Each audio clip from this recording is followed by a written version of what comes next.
Ask the current director of sports. He's gonna. I forget his name. My apologies. My friend. Neil.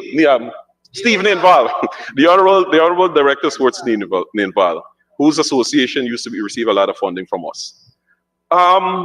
Corporate Speaker, the honorable member spoke about monies owed to the Georgetown City Council by the People's National Congress reform.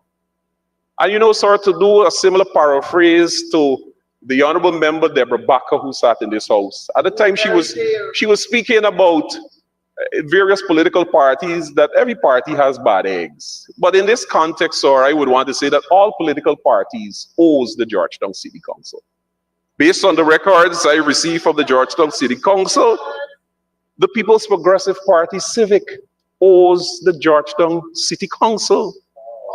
And if the figure is correct, it is some 7.7 billion Guyana dollars. If the figure is correct.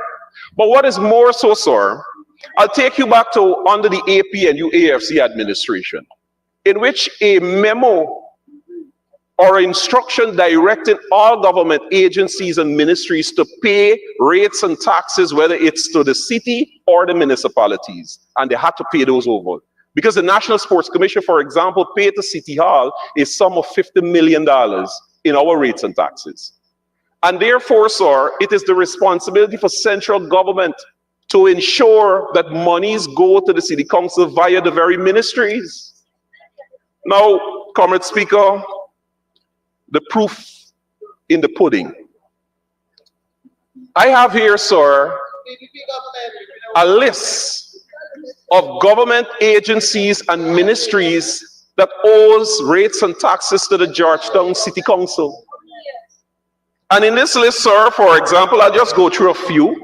The Ministry of Health, Building, Battery Road, Kingston, $1.334024 million. Ministry of Public Works, Water Street, Kingston, $1,103,207 million. Ministry of Public Works, 16 Mud Water, Kingston, $606 million, $606,000. Ministry of Public Works, Water Street, Kingston, $15.865359 million. Guyana Police Force Revenue, Rumvelt location, $235,000, and the list goes on. Page after page after page, sir, of ministries and government agencies that has outstanding monies for the Georgetown City Council. And using the same point from the Honorable Minister Edgil and Robeson Ben, if the government ministries and agencies pay to the Georgetown City Council these rates and taxes that they have outstanding, the City Council wouldn't need a single dollar from central government. We don't owe no $6 million.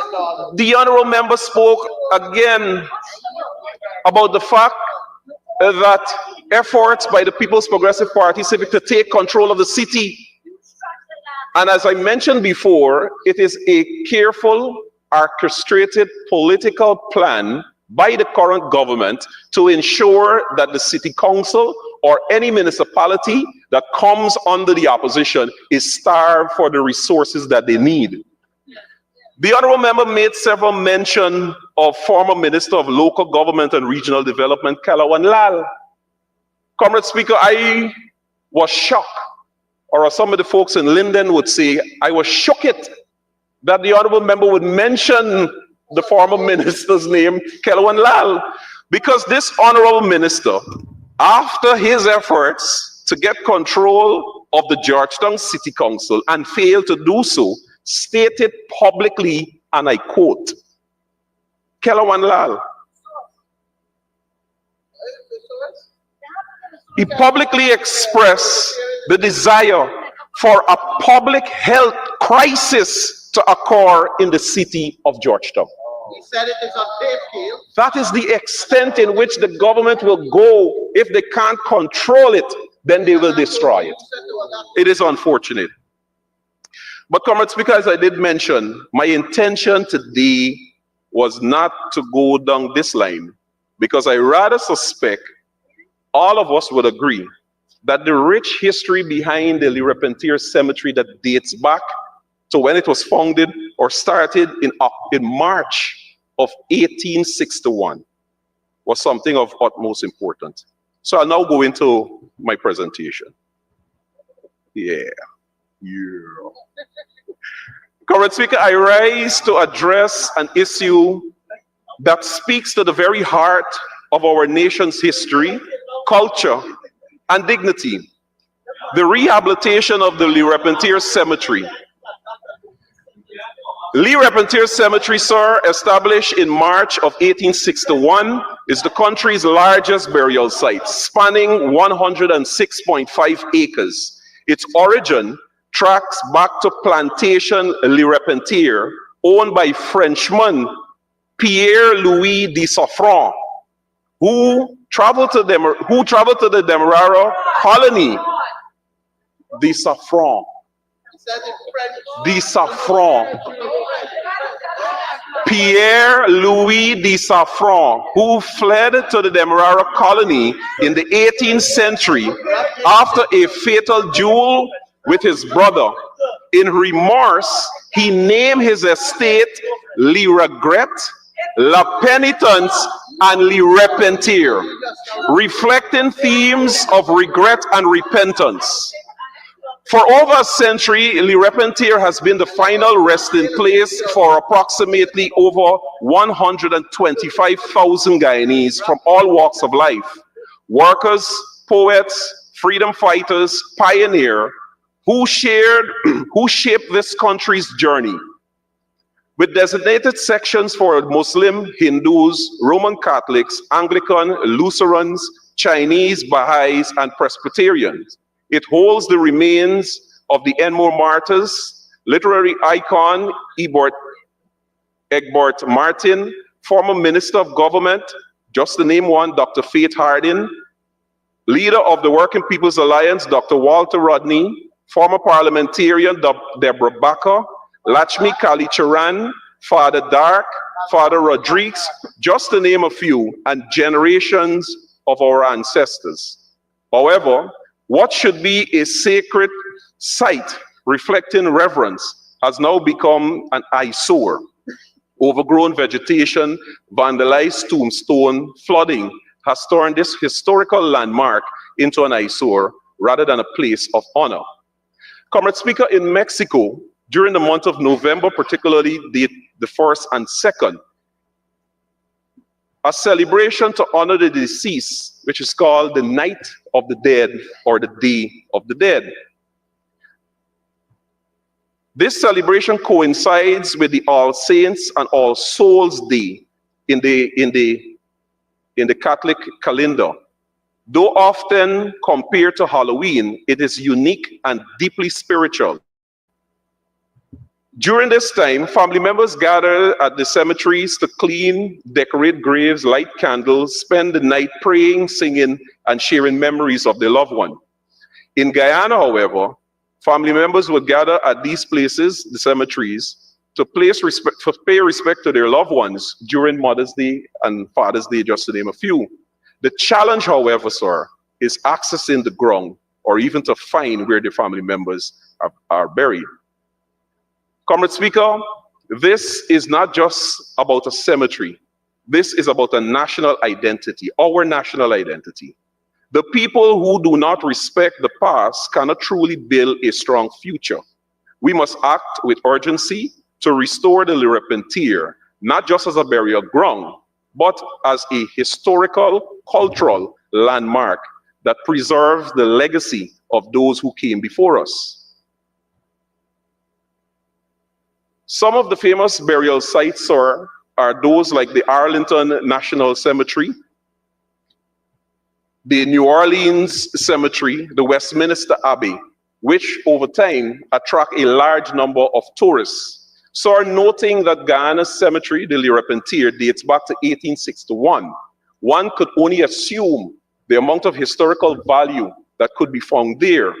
And that is why, sir, I'll make, in addition to the resolve clause in the motion, I'll make 3 proposals. One, that with the administration's assistance, a three-phase rehabilitation plan to restore dignity to the Lirepentier. Immediately clean up and secure enhancement, cleaning overgrown sections, repairing pathways, and establishing a regular maintenance schedule.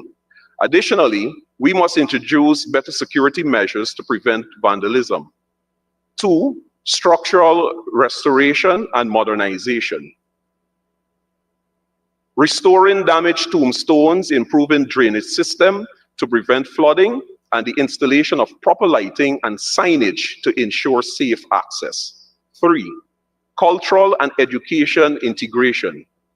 Transforming the Lirepentier into a historical site that educates future generations. We can create guided tours, digital recordings, and of course, the historical space to honor notable figures buried there. I mentioned a few above, but I know for certain there are much more. The Be It Resolved clause state, and I quote, "The National Assembly calls on the government to upgrade this historical facility and implement a plan for its maintenance, including drainage infrastructure, thereby elevating the status to a national memorial. The efforts require collaboration between the government, local authorities, and even private stakeholders who recognize the value of preserving our national heritage. It is not just for antics, Honorable Edgil. It is about respect, honor, and ensuring that future generations inherit a site worthy of remembrance." Comrade Speaker, I urge this National Assembly to lend support to this motion in this House, and that we can work collectively together to see the restoration of the Lirepentier Cemetery. And as the Honorable Member Gail Teixeira mentioned, indeed, they have indicated their support for the motion, though be it an amendment, so that we can see the restoration of the Lirepentier Cemetery. I thank you. Thank you, Honorable Member. And now for the Honorable Minister of Culture, Youth and Sport, the Honorable Charles Ramson.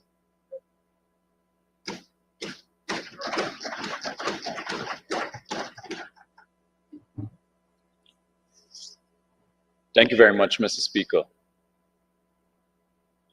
I think that for the entire House, while there is a degree of consonance on thought and objective, for, if I can use the Honorable Member Robson's word, the provenance of this motion,